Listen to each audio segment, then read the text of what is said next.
அந்த சிவமணியின் உயிரை கவர வேண்டும். ஆனால் சிவமணியின் உயிரை கவர்ந்து சென்று அவனை கேட்டு தண்டனை உரைக்க வேண்டும். சிவமணியின் உயிரை கவரம் என்ற புறப்படுத்தல் இரும்பால் அல்லவா கோட்டை வைத்திருக்கிறது. அந்த இரும்பு கோட்டையை சுற்றி அக்னியை சுமாரி அல்லவா வீசிக் கொடுக்கிறது. இப்படி இருக்கும் பொழுது அந்த சிவமணியின் உயிரை நான் எப்படி கவர்வதை? இதோ தகுந்த யோசனை. அந்த இரும்பு கோட்டைக்குள்ளால் செலவிடும் என்றால் இப்பொழுது கொடிய கருணாகமாக உருமாறி அந்த இரும்பு கோட்டைக்குள் சென்று சிவமணியின் உயிரை நானே கவர்வதை.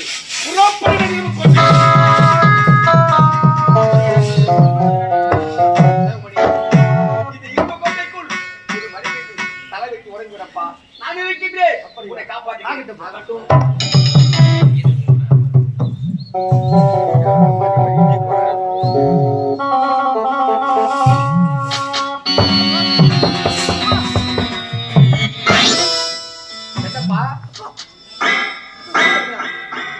யாரோ ஒரு தாயானவள் என்னை வாமகனே வாமகனே என்று அனுப்பது போல இருக்கிறது. என்னுடைய தாயாக தான் இருக்கும். நான் இப்பொழுதே புறப்படுகின்றனப்பா. இல்லையப்பா, நீ உறங்கு. ஆகட்டு உறங்குவப்பா. ஏனப்பா?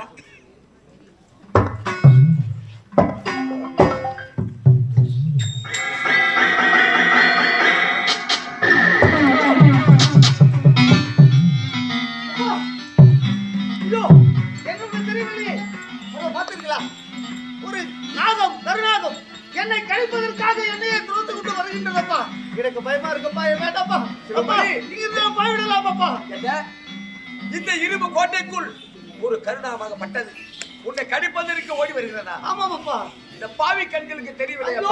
என் கண்களுக்கு தெரியவில்லை. நான் இருக்கின்றேன். என் கண்களுக்கு உலகப்பா, நீ உலக நான் இருக்கின்றேன்.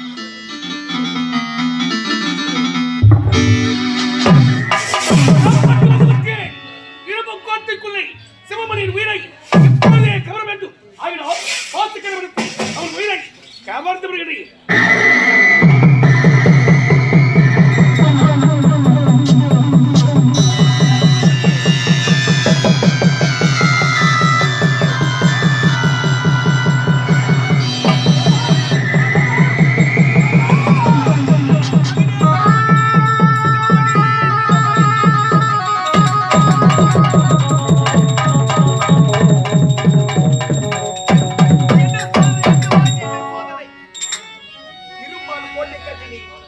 அந்த கோட்டையை சுற்றி அக்னி சோலை வீசிக் கொண்டிருக்கிறது. கோட்டைக்குள்ளே மகனை மடி மீது வைத்துக் கொண்டிருக்கிறது. கருணாகம் துரத்தி வருகிறது. என்ன கிடைக்க போகிறது மன்னன் உரைத்தானே. இந்த பாவி கண்களுக்கு தெரியவில்லையே. என்னை விட்டு பிரிந்து விட்டாயடா சிவமணி. இந்த பாவி நான் ஏழா மகனாக பிறக்க வேண்டும். நான் மனிதனாக பிறந்த விட பாழு மண்ணில் ஒளிப்படி மண்ணாக பிறந்திருக்கலாம். நான் இறந்திருக்க வேண்டும். உன்னுடைய கரத்தை நான் தீமத்தனங்கள் எனக்கு நீ செய்திருக்க வேண்டும். ஆனால் என்னை விட்டு நீ இறந்து விட்டாய். இந்த பாவி உனக்கு ஈமத்தனங்கள் நான் செய்ய வேண்டுமாடா? சிவமணி சிவமணி நீதிதேவ தூங்கிவிட்டா. நாயமிக்கு பிறக்கவில்லை. பாவம் இந்த மனிதனுக்கோ அவதி வாழ்வு கிடைக்கவில்லை. ஆதவனே நீ இருந்தார் அக்கரமும் பொறுப்பதில்லை. தீயில் இட்ட பொய்யங்கள் போல் போன கதை என்ன சொல்வேன்? சிவமணி செய்த வினையிருக்கு தெய்வத்தோடு வந்த கால எழுந்து வரும்போது இருநிலை வென்றபடி தாம் தான் செய்த வினையை இந்த பாவித்தான் அனுபவிக்க வேண்டுமாடா சிவமணி. நாயங்களே நாயங்களே நீங்கள் எங்கு சென்றீரோ?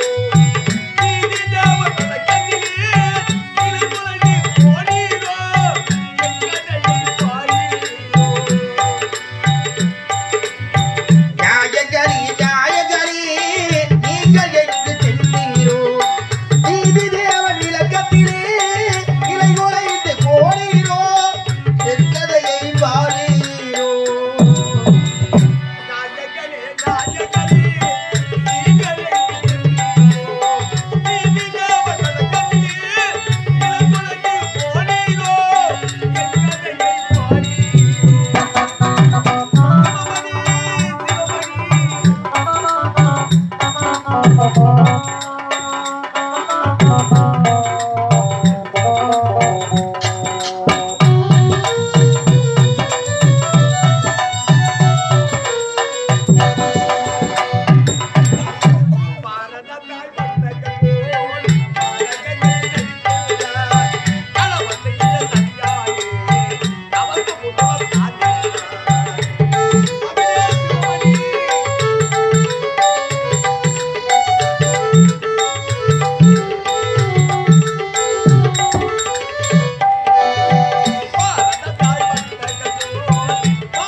எப்போது என்னை அப்பா அழைக்க போகிறார்?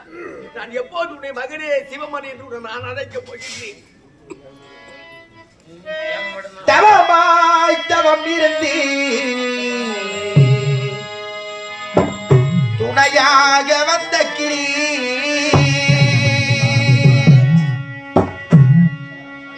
தவியாய் தவிக்க விட்டு தனியாக சென்றதென்னே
நான் இருந்த பிறகு நாட்டை ஆள வேண்டும் என்று மனக்கோட்டை கட்டி கொண்டிருந்தேன். என் மகன் இருந்து விட்டான். அதை பார்த்தாயா, சிடுகாடு என்ற சுடுகாடு என் மகனை எடுத்து சென்று இந்த பாவின் கரத்தினால் நகரம் செய்ய போகிறேன். என் மகனை